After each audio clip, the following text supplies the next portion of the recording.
So, why don't you tell me a little bit about yourself? Tell me, what you're trying to do, where you're at in like sort of design or creative career, and we'll go from there. Awesome. Right now, I'm currently going to school at Queens College, majoring in graphic design. I'm not 100% sure what I want to do. I'm more focused in like the 3D area. Like I do a lot of ZBrush and use in Blender, and I've been trying to incorporate that more into like posters, typography, stuff like that. I like doing album covers. I've done a few of those for a few people. Um, that's basically where I'm at. I kind of want to mostly I think freelance if I can keep that as like a good like source of income in the future. If I can't, I'll figure it out from there. But that's mostly my goal is to kind of live off just my own work and some freelance work. Okay, cool. Yeah, I mean, I'm looking at your website now. You have some pretty crazy stuff, like in a good way. Um, Definitely a lot of detailed work. I can see how you're kind of using it to do album covers and stuff like that. So you're still in school, you have this idea that you'd like to freelance. What are some things you're looking to sort of come out of this portfolio review, kind of like either having a little bit more of an idea of, or, are there things that you'd want to improve on? I feel like there's a good way to streamline it, and I feel like it's a lot more cluttered than I would like it to be. I'm a very like, as you can see, I feel like from some of my work, I'm very bad at negative space, and I'm a very much maximalist when it comes to my style. And I feel like that's not always good, especially for like a website or a portfolio, but I still feel like it ends up leaking in even when I try not to. So I guess more just kind of streamlining the website itself, making it see like more direct at what I can do and want to do without it just being like so much. Okay, cool. So let's focus. So just let me know if this sounds good because Mhm. um you're still in school. How much time you have left in school? A year after the semester. A year after the semester. Okay, so you have plenty of time. Just kind of like looking at your portfolio. I'm gonna go ahead and share my screen. Actually, hold on one second. Let me make sure this thing is running as well. Loading read. Come on. Got to make sure all my little Zoom bots are running so this thing goes smoothly, or else it's gonna be a pain in the ass. All good. Also, thank you, man, for this. I like it really is awesome that you're doing this. I really appreciate it. No problem. Okay, so that's recording. So I'm gonna go ahead and share my screen, and let's just focus on kind of getting your portfolio a bit better looking shape. Let's look at how we can kind of go back and forth between this like idea of maximalist and negative space, because immediately looking at your work, and as soon as you said that, I was like, you don't need to have negative space necessarily unless you want to. Your work looking at this is like, I want to see all this stuff at once. I want to see it like real close to each other. You kind of have that like grunge, hardcore, like feel to it. And I think you just need to kind of follow through with that. Right now again, this is like a problem I see with a lot of portfolios. People are trying to work within a platform that have pretty hard or rigid guidelines, and you're trying to fit your work to make the most sense. A poster like this doesn't really register to me as like an opportunity to like show it with a lot of negative space. um it's more like a, hold on, let me get this out of the way. Like, this is like, you know I don't know what negative space would necessarily do for that. I mean, sure, you could have it big on the page like this and have it take up one, but I don't think that's the game here, because these pieces don't feel precious. Like, these feel like you've just been creating a ton of stuff, messing around with a ton of different ideas, and you want to be able to show that like breadth of work. How much of this stuff is this, like everything kind of, I don't know, this is like, I guess, the portfolio part, but is this sort of everything that you kind of have right now? Not really. So I have like the projects area where it shows like some projects that I did in classes and just for my own like benefit and like little mini projects like, and some of them are featured in the portfolio itself, but some of them are kind of just random stuff that I did. Um, and yeah. Okay. Um, I would do a couple of things. I think it's confusing that you have a portfolio and you have a project. And if I go back to your homepage, I would almost want like this to be your homepage. Mhm. I want like to see all of this work, and then from there, I'm going to get a better sense of what you do, rather than like having this sort of awkward kind of like 3-4 images layered on top of each other. That's kind of bugging me out. Also, like, who did, like, did you do all of this stuff? Like, you did the modeling, and you did also like the typography for all this stuff? Yeah, Where is that on your website? I guess it's not on there.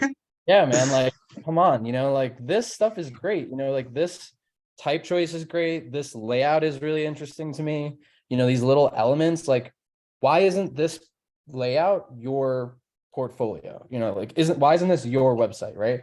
Like, I think there's really a disconnect sometimes with designers or younger creatives where they're like, cool, I just drop stuff into Squarespace and it's done, but like, your portfolio should absolutely reflect this work. Like, I shouldn't look at this and be like, wow, this is a totally different person. Like, your website right now makes me think that you're like locked into like what 3D work was in the early 2000s, like these type choices, the way this menu is, like, you're better than that, I can tell, and especially in those layouts and some of those posters. And you need to bring that level of like design and kind of attention to the website. Now, whether that's in Squarespace or not, I don't know. I don't know how savvy you are with like web stuff or messing around with portfolio or like any of that stuff, like website portfolios, but you need to get that work, that level of design onto here somehow. Yeah, I'm not very savvy with website stuff. Um, there's a tool I've been looking into a lot, and I think it's really interesting because the same way that you're probably working in like Illustrator, right, where you do your 3D work, you export that, and then you're bringing it into something where you can lay down type, right? Yeah. You could do a few things that I think are interesting because, again, I think when people start working in Squarespace or any sort of website platform, they immediately like everything goes out the window because you're like overwhelmed a bit by trying to learn how to like place images and add text elements and things like that. So there's a few things I think can be really helpful.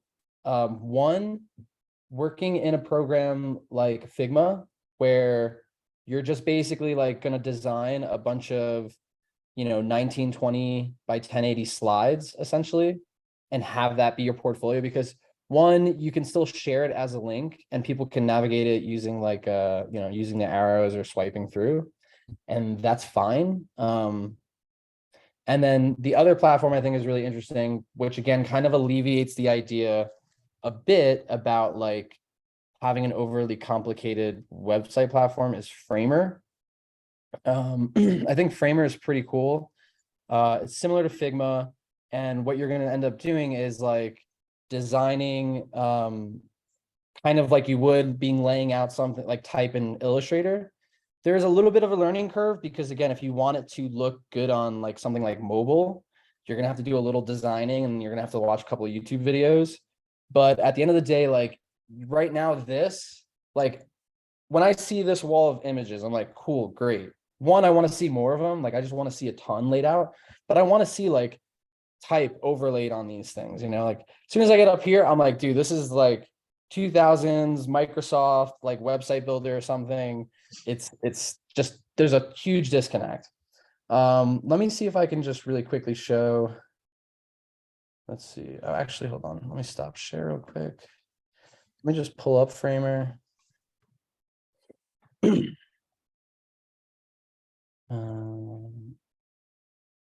Recent. So I just started messing around with this, and it's really cool because, again, like I know this is something I do a lot. Like I work on websites, I work on web projects, but this is essentially like I can lay down type in this, I can throw down images, I can add little elements and stuff like that. And when I'm all done, I could just press play. And I have a couple of extra things like animations in here and stuff like that, but disregard those. And hold on, where'd that go? Why did I just hide the UI? Get out of here, get out of here. But I could go ahead and publish this, and it's going to give me like a, a framer domain, which is fine. And you already have your Salvino, so you could use it for that as well. But again, like my point is, try not to like get so bogged down with what Squarespace is telling you to do is like where things are supposed to be. You want something that is going to allow you to like, just drop in text right here that says like Salvino 3D and something cool that's like display Playfair. Let's just use Playfair for now. Just for example here. And then we're just going to do that. And we're going to blow this size up, gigantic, whatever. Like you want to be able to just work like this because you're being overwhelmed. My assumption is you're being overwhelmed by what Squarespace is telling you to do. Yeah, basically. I did what I could with like what I was like. They're very restrictive in Squarespace when it comes to like what you can do. Yeah, totally. The other thing I would make sure you kind of, again, like looking at your website, I think you should lean more into that like maximalist, what I'm going to call maximalist, of where like I just want to see wall-to-wall images here. The thing I would kind of keep note on is like, how do you, or kind of a question is like, how do you signal to anyone who's viewing this, what is actually a project and what is just kind of like this sort of splash page of like really cool stuff, if you wanted to, right?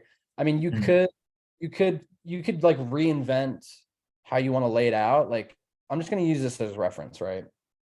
Let's just say like this is how you want to build your website and how it wants to look.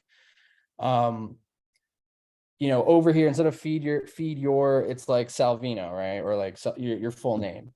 And then, as you're scrolling on this page, all those images are like kind of scrolling, but all this text stays the same. So you could have links to your, each project that you did in case you wanted people to kind of like really look into those, there's a bunch of ways to do it, but that's like something you want to make sure that you're kind of keeping in mind.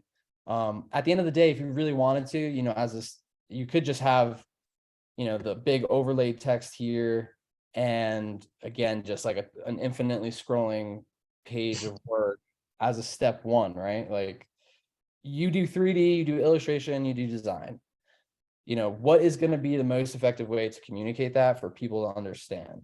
Like if I go into your projects, which one should I click on? Which one's your favorite? Which one do you think is the best? I definitely love the retro magazine covers, but also like I don't know, I'm a fan of my animations too. I don't know. Okay. Let's go both. Okay, so retro magazine covers. I'm telling you right now, I'm just gonna be straight up with you. I hate your type choices. You're better. You've already showed I that. know, trust me, I honestly do too. The Squarespace only has like a limited amount of types that we can use. And if Yeah, there's a you way to import others, I don't know of it. need to fix that. I mean, if you were to stay in Squarespace, whatever, but it's just no, you do it, man.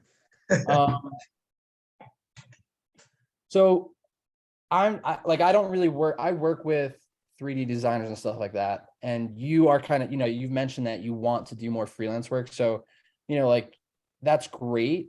I'm not going to be the best in terms of like how you should format, sort of like what I could quote unquote call a case study, but like, I'm guessing this is also kind of like a school project, right? This is just personal work. Awesome. Great. That's like good on you for doing personal work. That's awesome.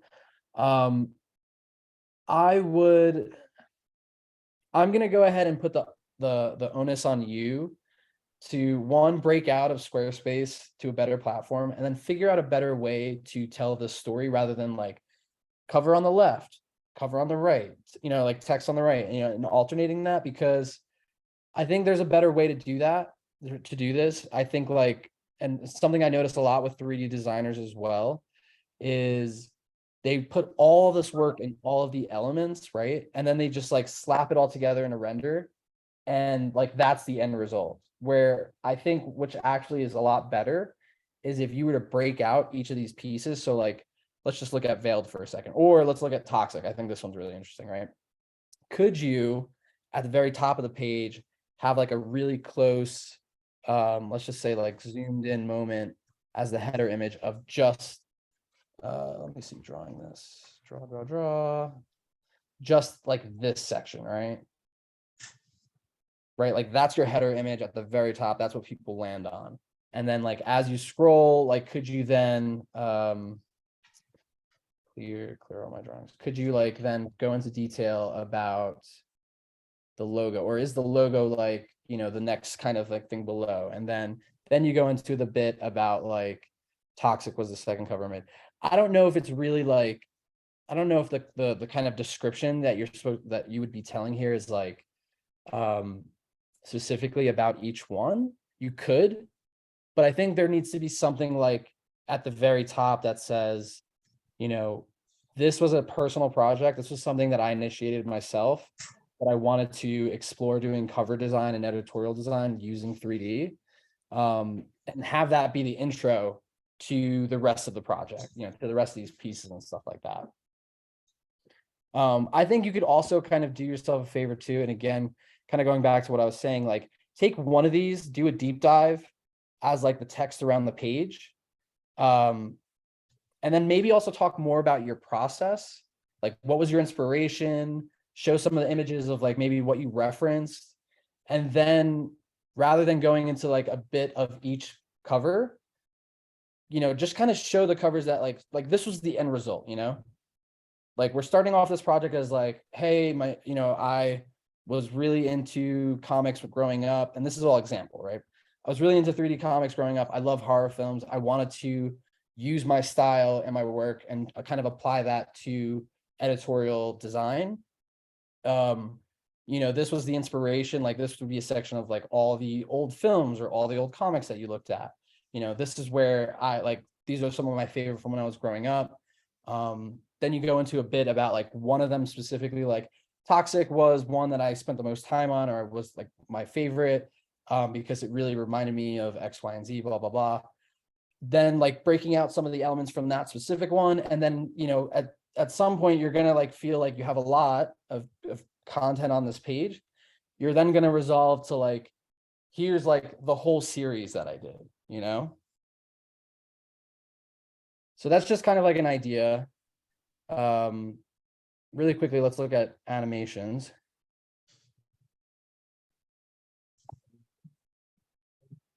Just gonna mute that. It's just a loop video for 2.5 minutes. By the way, it's like I think the whole animation is about 20 seconds, but it Okay. loops for Okay, my internet's a little bad. all good.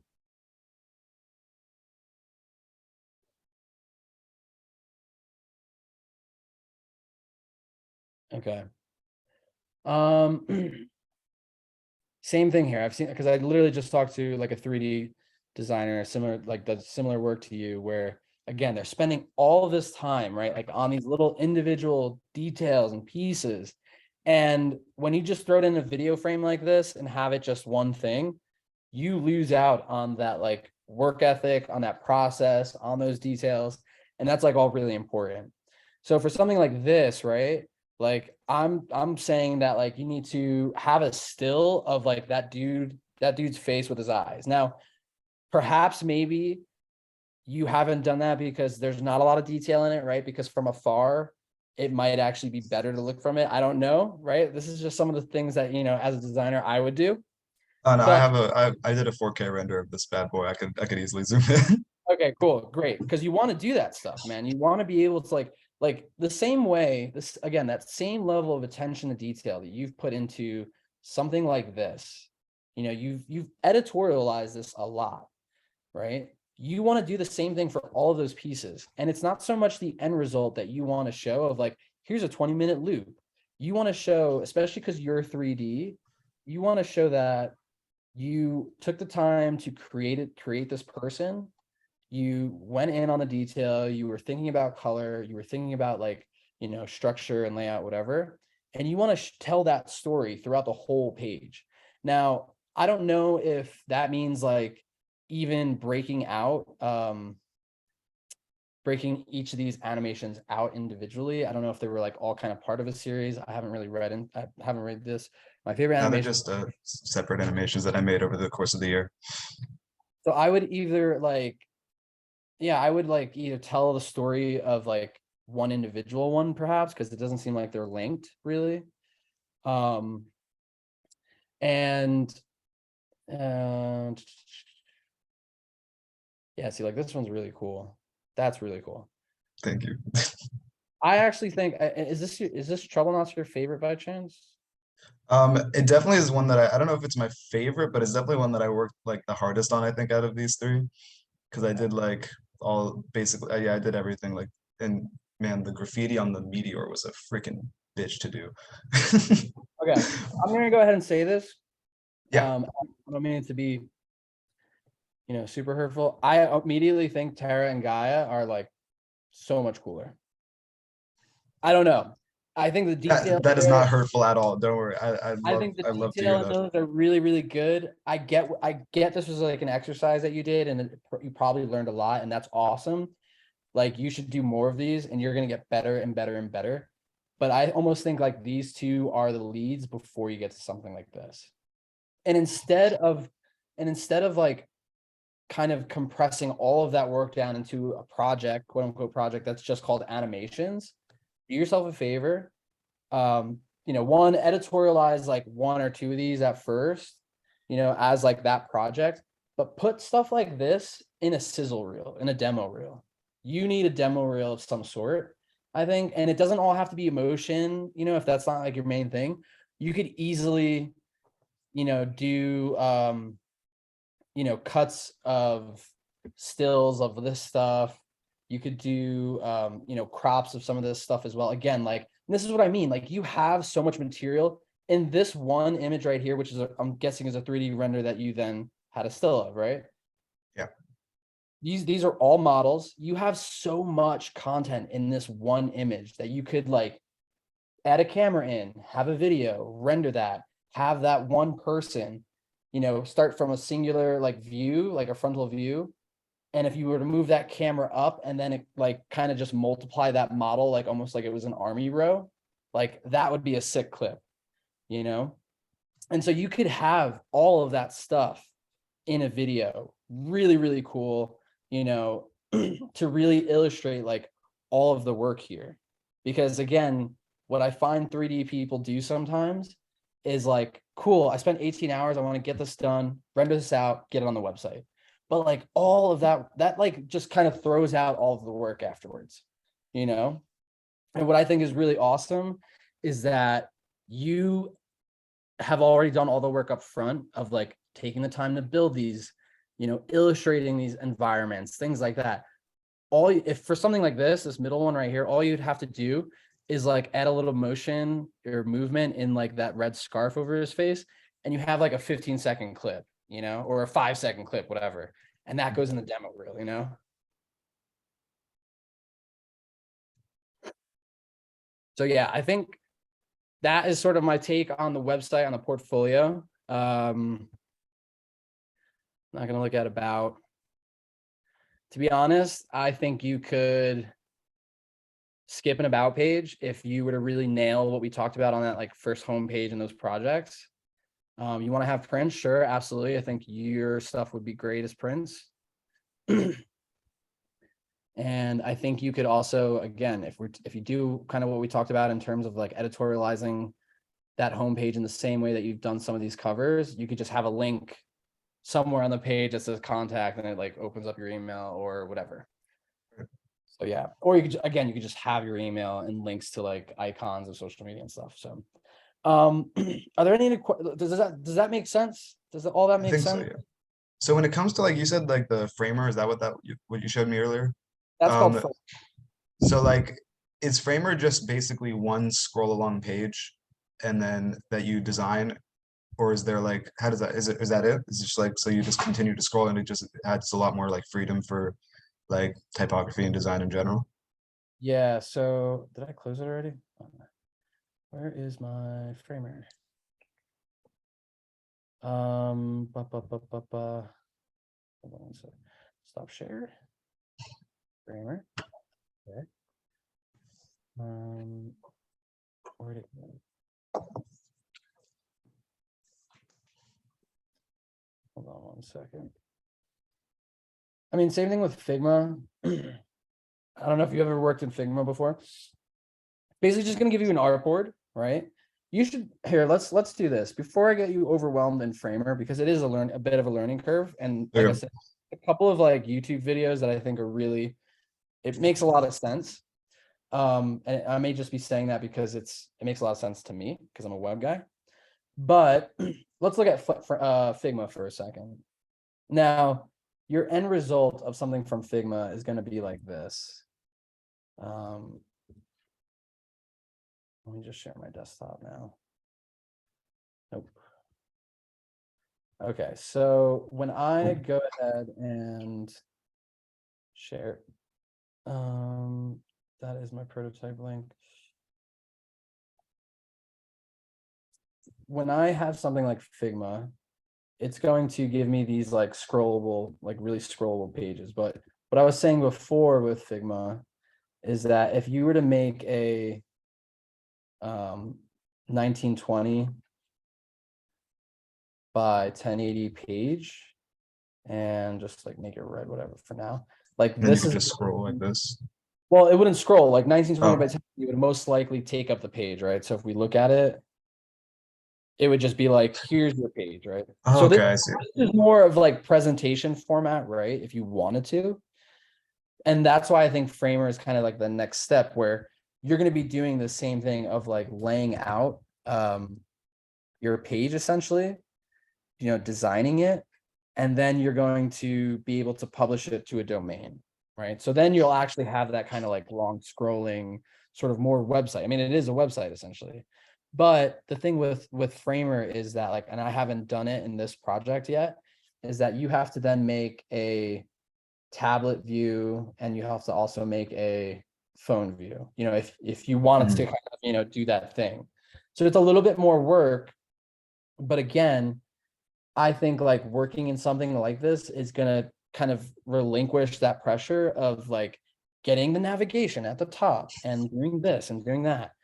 So those are like two different things. And the reason why I suggest Framer is Figma as well is because if you wanted to start sending work out to people, I would almost think you'd have a better presentation in something like Figma on like 1920 by 1080 slides rather than trying to make it work in Squarespace. And that's me personally. So with Framer, so there's no like navigation at all, like it's just scrolling. So like there's nothing like if you click like about, would it like take you down to wherever that would be on that framing, or would it be like So this is on a working page? website is actually supposed to look like. Again, like I've just started building in this, so I'm still behind. But there will be a menu, there will be, you know, other links and stuff like that. Like this is all a page that I've designed and I just haven't finished building it in Framer yet. But the reason why I like it is because it's like very much like the same way I designed it in Figma is the same way I'm building it in Framer. And yes, there will be Okay. little things that I have to, you know, for this menu, I'll have to kind of like do a little bit of technical stuff, you know, like actually have designs for what the menu looks like when it's open and closed and kind of linking and stuff like that. But you could avoid something like that. You know, again, if you wanted to, you could just have links, text that link to a page. And then on the, if you wanted to go back to your home page, you could just have like a text that says back with an arrow and goes back to your home page, you know, like that's what I'm saying. You can start to get pretty creative. It doesn't have to fall into that like traditional website look and feel. Okay, sweet. And those images that you put there as well, like under Wander with me, could that also be like an animation if I wanted it to be of some kind? Yep. All on YouTube. You could just type in like, how do I get a video animation in or something? And it'll show you like, again, my like part of my job now as a designer freelancer is like learning all these new tools, and literally the first resource I do is YouTube. Yeah, You same, know, honestly. I like still use YouTube for like learning 3D and shit.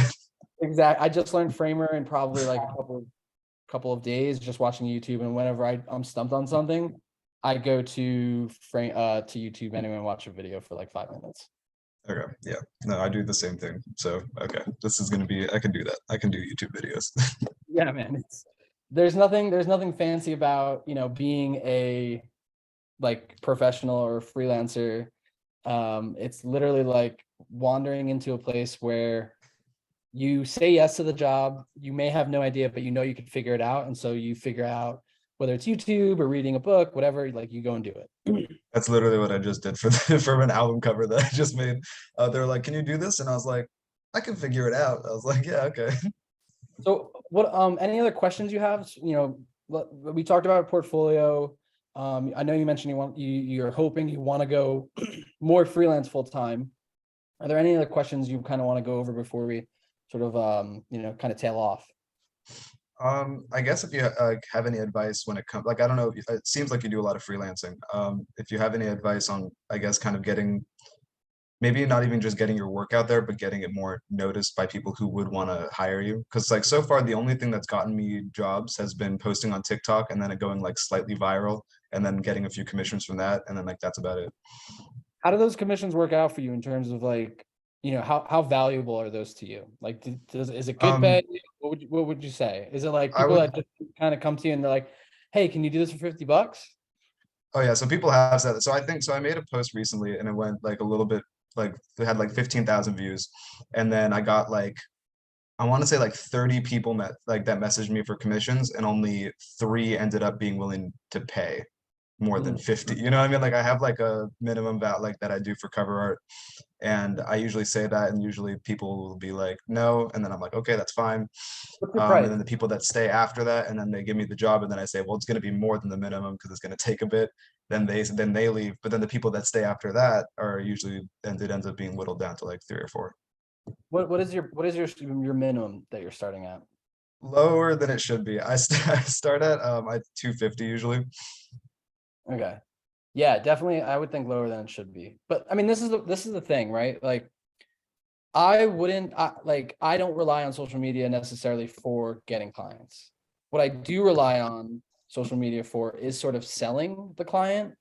Like, I don't know, can you send me your TikTok page in the chat? Yeah, of course. I think it's just, could be wrong. I'm 90% sure this is what it is because it's not my username for anything. I think this is it. It could be, there could be another underscore after B because I'm I can check one sec. No, that's it. Okay, sweet. Nailed it. Okay. Okay, cool. Okay, so it's a lot of like the work itself, which is good. I get it. And this is where I think like social media as a tool for clients kind of falls a bit short because what you're experiencing is that like people see the work and they just see it for that. They don't see you, they don't see your personality. I know you have like a couple of videos of you and like, I guess like on screen kind of like pointing and shit, which is That was the great. first time that was the first time I ever did that. I really felt so gross doing that because every time I see it, I'm like, oh, but they have so many views on those. Maybe I should try it. Yeah, definitely. I mean, dude, experiment. Like I mess around with TikTok all the time and it's great. But again, what I'm saying is that like people are gonna see the work and be like, oh, cool, like this is a young creative who has no clue what he's doing. Like I could probably get something for like $50, Like that's what Oh, happened, you know? And the way I think about it is it's better to show your personality and your like creative thought process rather than just showing the work. Because again, like I do this too. Like I hire creatives all the time. And when I see that work, I'm like, they're probably undercharging. They're probably doing it because they just want to get someone to say, hey, can you do an album cover for me or whatever it may be and pay me the price? That's it. Like they don't want to, you may not want to have that conversation, whatever. For me doing websites, I honestly don't even really talk about my website process. I kind of show some work here and there, but most of the time it's like more towards like geared towards creatives like yourself, my TikTok page. But just talking about that stuff, talking about website design, very little here and there, that has been really helpful to letting clients or potential clients know who I am, like my thought, my values, those things. And that has been a better way to get the clients to pay me what I want to be paid rather than just showing the work. Because again, the people that see the work are usually the people that are going to Fiverr. They see an image and they go, cool, I want that. but with my details in it or whatever, and I want to pay this amount. Right. So instead of just showing the work, try to get a little bit more comfortable about explaining how you created a piece. I have a few videos of like kind of going through like speed through the process of creating them, but I never have done like speakovers or anything like that. Mostly because like I don't think I'm very good at explaining my thought process, because I don't a lot of the time like I have a thought and I write it in my notes, and then like I start creating, like that's why I don't have any time lapses either, is because when I like start creating, I kind of just like get into the zone, and then by the time I'm like halfway done, I'm like, shit, that would have been great to take a time lapse of, you know what I mean? Yeah, it's definitely something that I kind of struggle with too. But I will say, like, the one thing that kind of clicked for me when I want to do a time lapse or when I want to have a voiceover is you should be recording, whether it's on your screen or a camera over your shoulder, whatever, your phone, right? You should be recording that. And then once that's done, excuse me, when you go to do like the voiceover, try to just like, don't try to match the video. Try to just like tell yourself, I'm going to speak for a minute about what I just did. And then after that, cut it down, because let's be real, anything, I happen to do a lot of videos that are like over a minute. Sometimes they flop, sometimes they do well, whatever. It's, again, like, the end of the day, my goal is not to go viral. I don't care. You know, I like put as much stuff out as possible. Some of it sticks, some of it doesn't. That's fine. But when I'm recording, I'll like just talk very freely. I'll have gaps. I'll go back and edit those out if I need to. And even after that minute or two of talking, I'm cutting out pieces that are just like not useful. And then I'm using those edits to then like just fit in that minute, rather than like trying to talk really fast and, like explain every bit and piece. Like, I realized that like there's really one super important piece of that recording that I did. And that's like what I want to make sure is like kind of heard in that video. And that's what's made doing those voiceovers and things like that a lot easier. Gotcha. Yeah, whenever I like that speeding through thing that you said really resonated because I tried to do that where I was like, okay, I'll try and fit it in. And every time I tried, I was like, this sounds awful. So I never ended up posting the voiceover. Yeah, exactly. And like that's something that's just kind of, it's hard. And the other way around that is, instead of doing that, having that time lapse, just take images, do like the 9:16 screenshots on your phone, and do a green screen, and then like talk for 10 seconds about like what this project was, why you wanted to create it, what was the most important piece, and here's the final result, right? Like, there you go. Right. Real quick, before we end on this like TikTok freelance client getting clients, Mhm.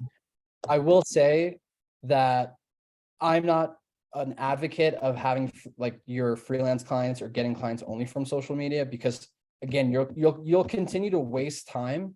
At least this is my opinion. You'll continue to waste time dealing with those conversations of like, you don't want to pay what my minimum is. Like, I'm not going to try to convince you. I'm not going to like try to show you why.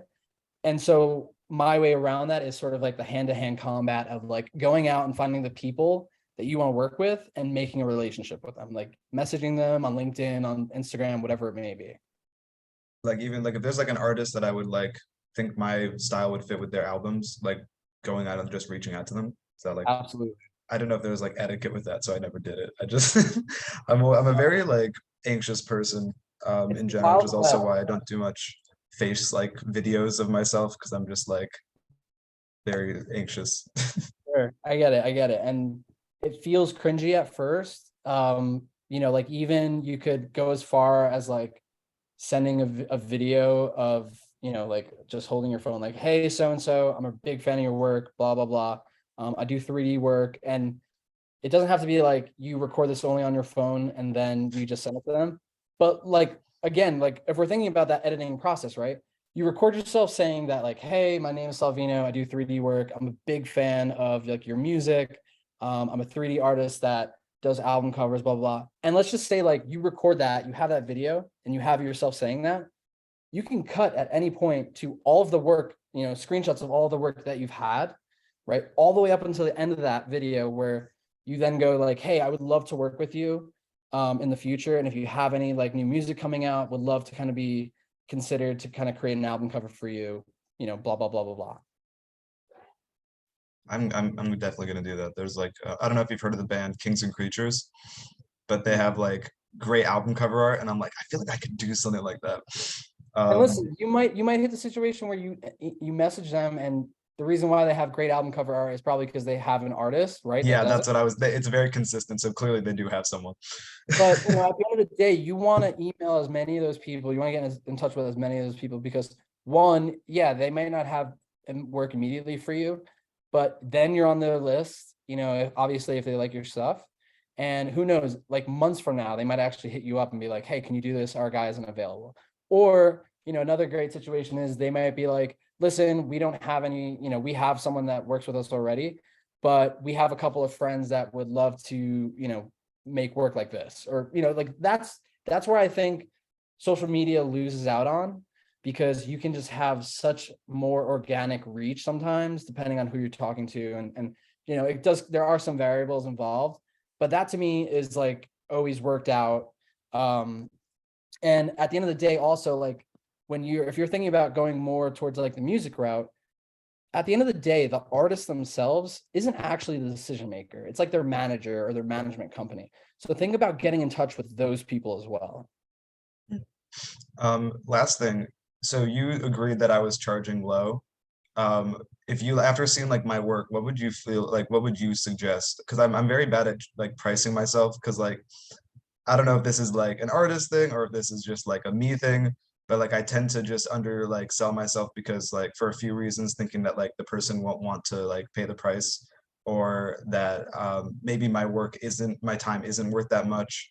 Um, like I don't know, just like different things like that. But so I'm very just So bad at choosing in general when it comes to the this pricing. goes back to that like social media thing, right? Where you need to show people the process. It goes back to what we talked about with the portfolio too, right? Like at the end of the day, your still images don't tell me anything about the process, about how much time you spend. And you don't have to exactly say like, yeah, I spent 18 hours on this, right? But like being able to articulate that process helps people understand what goes into it, right? So like if I And showed so pictures of like the models that I made and like processes like in between from like the least detailed to like when it was finished, like stuff like that. absolutely, that is great. Like you should absolutely be doing that on all your projects. But in terms of trying to figure out that pricing, right? I'm guessing you don't track anything right now. Like you don't track from when you start a project to when you end a project. So that's No, one I thing. don't. You start tracking your time. All right. Whether at the end of the day it's just for your personal understanding or it's for the client. I started doing it for my personal note, so I have a better sense of like what I should actually charge. But it's helped so much because at the end of the day, I want my hourly rate to be like at least $100, anywhere from like 100 to 200 in that range. Like when I'm working on websites, when I'm working on any sort of design, you need to start tracking yourself and then asking yourself the question, okay, cool. I spent 20 hours on this project. Is someone going to pay me $50 an hour? So let's just do some math really quickly. If I spent 20 hours on a project and I charge them $50 an hour, that's $1,000 right there for that one piece, right? Who's going to pay for that, right? And I say that as a question of like, not like, oh my God, that's so much. Who's going to pay for that? That is going to be telling you what clients you should start going after, right? If you wanted your range to be 50. The other thing too, to kind of think about it at the end of the day is like album covers. Like, is someone ready to pay $1,000? Again, who's going to pay $1,000? Most likely artists that have a little bit more popularity, have the budget, things like that.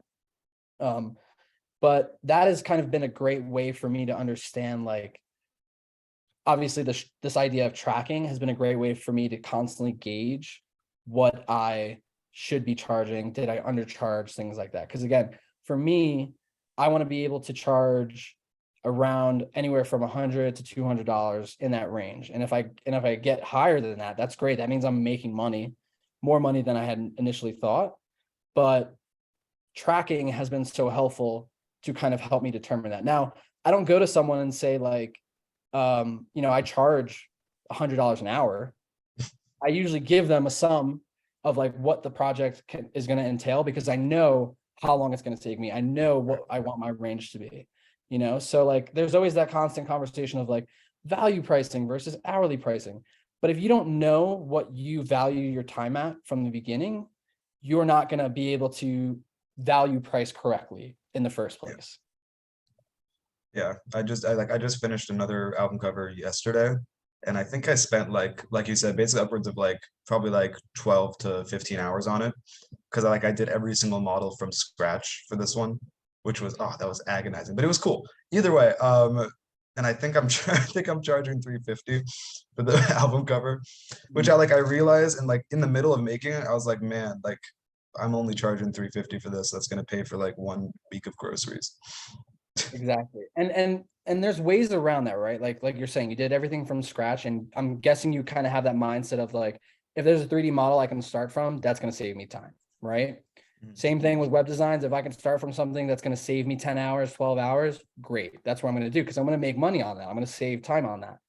And so again, you're kind of hitting that moment of like, fuck, I'm only getting paid $350 for 18 hours of work. That's $20 an hour pretty much, So that's when you start to realize, okay, cool, I should be charging more for this. Really quickly, because I have to hop off. Yeah, Do sorry. yourself a favor. I have a bunch of templates on Notion in my like TikTok page. It's also on my website called thedesignguy.com, where I have just like a Notion template for time tracking. And there's also another one for like if you wanted like a traditional CRM, like basically client, like project management, client management, all that shit. Download it. I don't know if you work with Notion or have used it before. It's a cool little app that like you can just go in and add details. Check out the time tracker one, because it's really simple. It's like, name your working session. You can name it like after the project. You add a start date and a start time, then you add your end date and your end time, and then you have your hours right there. It'll do the math for you. And again, that knowing that like you spent 20 hours and you're only getting paid X amount starts to like actually let you think about it a little bit more of like, what should I actually be charging for this? Because to me, 20 hours of work shouldn't be only worth 1 week of groceries. Right. Yeah. So definitely something that like a lot of creatives, kind of agonize over of like, oh man, I got to be more business oriented. I just want to do the work. Listen, if you want to freelance, you gotta have to be a little bit more business savvy and kind of have a little bit more mindset about that. Yeah, that's definitely my weak point. But It happens to this all is of us. gonna help. It took me 8 of the 10 years to finally figure out and really start kind of doing that more business oriented stuff. And again, you're young, but if you want to get ahead of the game now and you have the intention of stepping out as freelance, do yourself a favor and start thinking outside of just being creative, being more of a business. 100%. All righty. Thank you so much, man. Really, this has been amazing and super helpful, because I No don't have many problem. people like even my teachers, is very difficult to get them to like, they're like, oh sorry, you're a student, so like I feel like it's inappropriate to rate your portfolio, and I was like, no, just just insult me, I need it. Like I was like, come on. No, yeah. I mean, absolutely. You're in school, you're paying to be in school, and they don't want to like rip it up. And I hope it's not taken as like I'm ripping you up. I think you have No, great no, work. that's not how it's taken at all. Trust me, I'm very good at taking constructive criticism. If I wasn't, then I would still be a shitty like 3D artist, especially. Exactly. And like I said, I think you have great stuff. I want you to succeed. So, I want to be as straightforward as possible. It was great meeting you, man. I'd love to stay in touch. If you have any questions, like as you're updating anything, feel free to email me. There will be an email that basically has like a little survey. It's like 3 questions if you don't mind filling that out. And 100%. I'm working on putting together like a document of these notes from these conversations.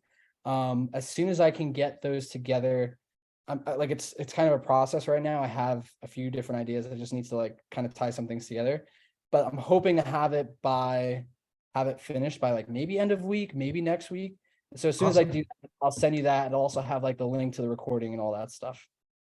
That's amazing. Thank you so much. Yeah, and I'd love to stay in touch as well, and I'll definitely keep you updated on any updates to the portfolio as well. Awesome. Thanks, Salo. I will talk to you soon, man. And yeah, it was great meeting you. Great to meet you too, man. Have a good one. Bye-bye. You too.